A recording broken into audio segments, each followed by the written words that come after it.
Hello students, good morning. पढ़ेंगे first year inter के students physics. Lesson 4 आपका start होता है, गतिमान आवेश तथा चुंबकीय क्षेत्र। क्वेश्चन है, चुंबकीय बल क्षेत्र में गतिमान आवेश पर लगने वाले लॉरेंज बल के मान तथा दिशा की विवेचना कीजिए। तो देखिए, जब कोई कण, आवेशित कण किसी चुंबकीय क्षेत्र में गति करता है तो उस पर एक बल आरोपित हो जाता है जिसे चुंबकीय बल या लॉरेंज बल कहते हैं। लॉरेंज बल कैसे? आवेशित कण होता क्या है? देखिए, ये कोई कण है, इसमें आवेश है +q कूलाम का आवेश है, तो इसको आवेशित कण कहेंगे। यहां पे समझेंगे, ये आवेशित कण हो गया। जब इसमें आवेश प्रभावित कर दिया तो ये आवेशित कण हो गया। अब इस आवेशित कण को आप चुंबकीय क्षेत्र में रख दीजिए। ये कोई चुंबकीय क्षेत्र हो गया, इसमें चुंबक है, ये चुंबकीय क्षेत्र हो गया और ये आवेशित कण हो गया। तो जब ये आवेशित कण और इस चुंबक क्षेत्र में रखा जाता है, यानी कि आवेश को चुंबक के पास में रख देते हैं, तो इसमें एक बल उत्पन्न हो जाता है। इसी को लॉरेंज बल कहते हैं। आपने देखा होगा, कभी कभी आप मोटर को खोल के देखें तो मोटर के अंदर का जो घूमने वाला हिस्सा है उसमें चुंबक होता है, और मोटर के बाहर वाला हिस्सा जो है उसमें कई सारे तार के फेरे लिपटे हुए होते हैं, आपस में ऐसे लिपटे हुए होते हैं। नहीं, मोटर के अंदर आपने देखा होगा, बहुत सारे तार के गोल गोल गोल गोल छल्ले तार के अंदर होते हैं। तो उसमें आवेशित कण होते हैं, वो कण गति करते हैं, और जो रोलर होता है, जो घूमने वाला हिस्सा होता है, उसमें चुंबक होता है, तो वो चुंबकीय क्षेत्र हो गया। तो इसी प्रकार जब किसी आवेशित कण को किसी चुंबकीय क्षेत्र में रखा जाता है तो उस पर एक बल लगता है जिसे लॉरेंज बल कहते हैं। क्योंकि इसकी व्याख्या जो है लॉरेंज ने की थी, इसलिए इसको लॉरेंज बल कहते हैं। इस बल की दिशा चुंबकीय क्षेत्र की दिशा तथा कण की दिशा दोनों के लंबवत होती है। यानी कि 3 चीज हो गई, एक तो आवेशित कण हो गया, एक बल हो गया, एक चुंबकीय क्षेत्र हो गया। तो ये तीनों एक दूसरे के लंबवत होते हैं, तीनों एक दूसरे के लंबवत होते हैं। माना कोई आवेशित कण +q चुंबकीय क्षेत्र B में क्षेत्र की दिशा के लंबवत v वेग से गति करता है, तब इस कण पर लगने वाला लॉरेंज बल जो होगा वो F बराबर QVB न्यूटन होगा। यदि आवेशित कण की गति चुंबकीय क्षेत्र की दिशा के लंबवत न होकर उससे थीटा कोण बना रही है, तब इसका F बराबर हो जाएगा QVB साइन थीटा न्यूटन। अब यहाँ पे स्थितियां हैं, देखिए, यदि कण समांतर गति कर रहा है तो थीटा बराबर 0। देखिए, जब कोई कण समांतर चलेगा, यहाँ पे देखेंगे, जब कोई कण समांतर गति करेगा इस प्रकार से तो कोई भी कोण नहीं बनाएगा, और जब कोई कोण नहीं बनाएगा तो थीटा बराबर 0 रहेगा। और जब आप सूत्र QVB साइन थीटा लेंगे तो यहाँ पे F बराबर साइन थीटा लिया है, तो F बराबर QVB, थीटा की जगह 0 रखेंगे, तो F बराबर QVB और साइन 0 का मान 0 हो गया, तो पूरे F का मान भी 0 हो जाता है। तो देखिए, यदि कण समांतर गति कर रहा है तब थीटा बराबर 0 लेंगे, F बराबर QVB साइन थीटा का मान 0 हो जाएगा।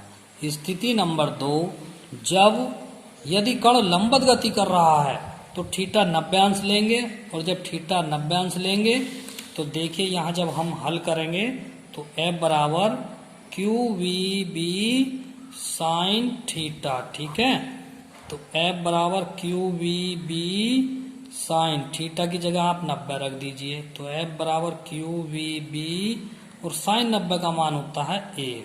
तो देखिए, तो F बराबर हो गया QVB इस प्रकार से, यानी कि लंबवत ऐसे और समांतर होता है 0, ठीक है। तो आइए, नेक्स्ट क्वेश्चन है आपका, चुंबकीय क्षेत्र में स्थित किसी धारावाही चालक पर पर है यहाँ पे, लगने वाले बल की व्याख्या कीजिए। चालक पर लगने वाले बल की व्याख्या कीजिए। अब चुंबकीय क्षेत्र में कोई धारावाही चालक है। पहला क्या था, चुंबकीय क्षेत्र में कोई आवेशित कण था, आवेशित कण जो विवेक से गति कर रहा था, गतिमान था। अभी जो आपको समझाया है, ध्यान देंगे इस पार्ट में बहुत क्वेश्चन ऐसे हैं जो एक दूसरे के समान जैसे लगते हैं। तो पहले क्वेश्चन पर आप ध्यान देंगे, चुंबकीय बल क्षेत्र में गतिमान आवेशित कण, यानी गतिमान का मतलब है कि वे वेग से चल रहा है, जो v चाल से चल रहा है। लेकिन ये क्वेश्चन क्या है, चुंबकीय क्षेत्र में स्थिर, ये स्थित है, रुका हुआ है किसी धारावाही चालक। ये कोई धारावाही चालक है। चालक का मतलब कोई तार जिसमें धारा चल सके, उसको चालक कहते हैं, धारावाही चालक। पर लगने वाले बल की व्याख्या कीजिए। इस बल की दिशा किन किन नियमों द्वारा ज्ञात की जा सकती है। तो चुंबकीय क्षेत्र में स्थित धारावाही चालक पर लगने वाले बल का हमें सूत्र, व्यंजक, उसकी व्याख्या करनी है। तो ये उसका हेडिंग है। हेडिंग है ये, चुंबकीय क्षेत्र में स्थित धारावाही चालक पर लगने वाले बल के लिए व्यंजक। तो देखिए, ये कोई एक समान चुंबकीय क्षेत्र खींचा गया है इस प्रकार से लाइनों से। ये चुंबकीय क्षेत्र को बी से प्रदर्शित करते हैं और ये कुछ चालक तार रखा है जिसमें आई एम्पियर की धारा प्रवाहित हो रही है। वो तो इसके लंबवत जो बल लगेगा वो ये होगा, थीटा कोण पर रखा है। तो क्या कहेंगे माना कोई धारावाही चालक जिसकी लंबाई l है, इसकी जो लंबाई है वो l है तथा अनुप्रस्थ परिच्छेद क्षेत्रफल a है, तो एक समान चुंबकीय क्षेत्र में क्षेत्र की दिशा से थीटा कोण बनाते हुए रखा है।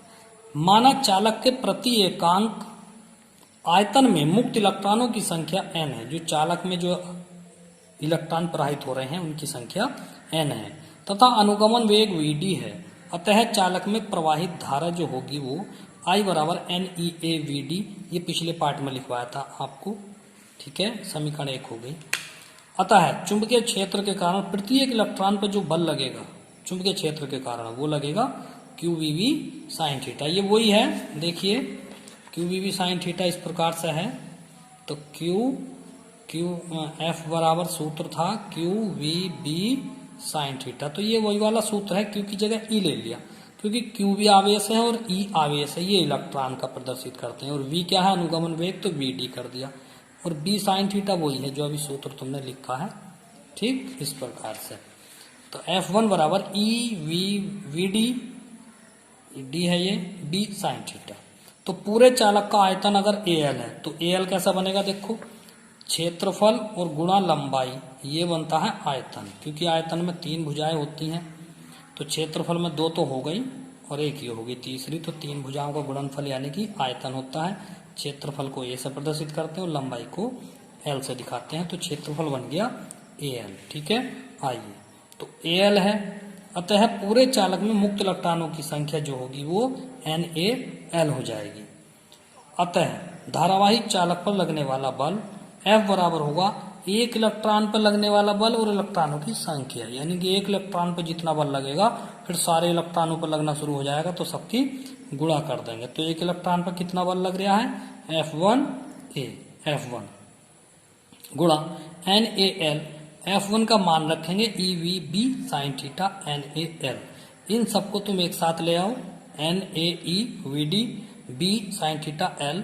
अब देखिए समीकरण 1 से, परंतु I बराबर NeAVD, समीकरण 1 से देखिए ये पूरा मान जो है I है, पूरा मान ये यहाँ से यहाँ तक का पूरा मान I है, ये I रख दिया गया है, ठीक है, I, और B यहाँ से आ गया और L ये आ गया, तो IBL साइन थीटा न्यूटन। अब स्थितियां हैं, यदि समांतर है उसी प्रकार से जो अभी पीछे समझाया था, यदि समांतर है तो थीटा बराबर 0 तथा F बराबर 0 हो गया। यदि क्षेत्र के लंबवत है तो थीटा बराबर 90 अंश, तो F बराबर IBL साइन थीटा, साइन 90 रखेंगे तो 90 का मान 1, तो F बराबर रह गया IBL।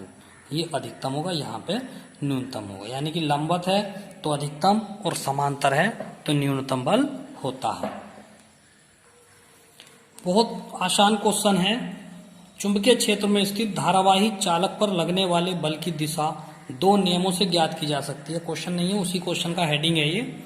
तो जो चुंबकीय क्षेत्र में स्थित जो धारावाही चालक है उस पर जो बल लगता है उसकी जो दिशा है वो दो नियमों से ज्ञात की जा सकती है। नंबर 1, फ्लेमिंग के बाएं हाथ का नियम। तो देखिए मैं अपने हाथ की आकृति बता रहा हूं आपको। इस प्रकार से आप जब बनाएंगे, अपने अंगूठे को खड़ा कीजिए, पहली उंगली को सामने कीजिए और दूसरी उंगली को साइड में कीजिए और इन दो उंगलियों को पीछे की ओर मोड़ लीजिए इस प्रकार से, और एक ऐसे रहने दीजिए और एक इस प्रकार से, और अंगूठा ऊपर खड़ा।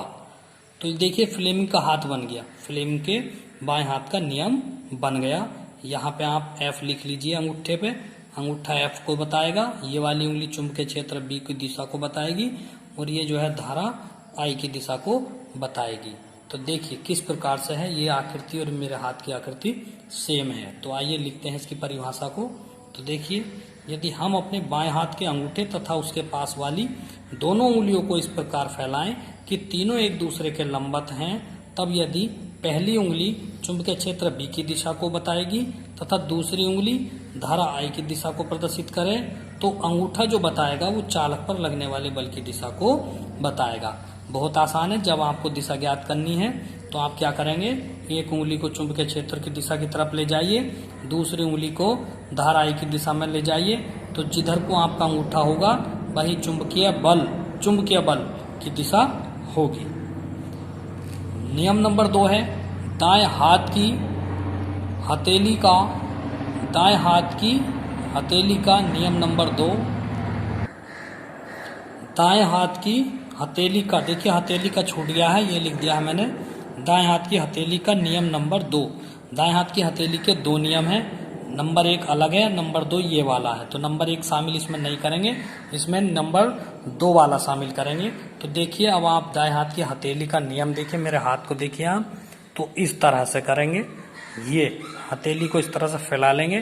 तो हम अपने दाएं हाथ की हथेली का पंजा पूरा फैलाकर इस प्रकार रखें कि अंगुलियां जो हैं ये अंगुलियां चुंबकीय क्षेत्र की दिशा में हो और ये अंगूठा धारा की दिशा में रखें।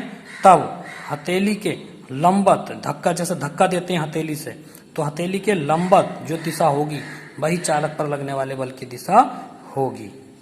आइए थ्योरी लिखते हैं। यदि हम अपने दाएं हाथ का पंजा पूरा फैलाकर इस प्रकार रखें कि फैली हुई उंगलियां चुंबकीय क्षेत्र B की दिशा में तथा अंगूठा धारा की दिशा को प्रदर्शित करें, तो हथेली के लंबवत ऊपर की ओर चालक पर लगने वाले बल की दिशा होगी। ठीक है, ये है। तो अगला क्वेश्चन है आपका, एक समान चुंबकीय क्षेत्र में गतिमान आवेशित कण के वृत्ताकार मार्ग की त्रिज्या व परिक्रमण काल के लिए व्यंजक प्राप्त कीजिए। तो बहुत आसान क्वेश्चन है। देखिए कोई कण है किसी वृत्ताकार पथ पर जब घूमेगा, तो जब कोई वृत्त बनाएगा तो उसकी त्रिज्या भी बनेगी, जब त्रिज्या बनेगी तो उसका सूत्र भी होगा, तो उसके सूत्र के लिए व्यंजक स्थापित करेंगे। और परिक्रमण काल का मतलब होता है, परिक्रमण का मतलब घूमना और काल माने समय, यानी कि एक चक्कर घूमने का समय। उसके लिए इसका सूत्र प्राप्त करना है। तो देखिए माना एक कण v वेग से r त्रिज्या के वृत्ताकार पथ पर एक समान चुंबकीय क्षेत्र में गति करता है। यदि कण का द्रव्यमान m हो तो अभिकेंद्र बल जो होगा वो mv²/r। आज के लिए यहीं पे इसको रोक देंगे, बाकी कल पढ़ाएंगे। ठीक है, अभिकेंद्र बल को आप समझे, अभिकेंद्र बल क्या होता है। तो केंद्र का मतलब केंद्र की ओर, केंद्र की तरफ, केंद्र की दृष्टि जो बल कार्य करता है उसको अभिकेंद्र बल कहते हैं। जैसे आप किसी वृत्त के चारों ओर घूमते हैं, गोल गोल चक्कर लगाते हैं, तो आपका शरीर अंदर की ओर झुक जाता है, या किसी मोड़ पे आप साइकिल को मोड़ते हैं तो साइकिल झुक जाती है। इसी प्रकार आप मोटरसाइकिल को वृत्ताकार पथ पर चलाएंगे तो मोटरसाइकिल को झुका लेते हैं।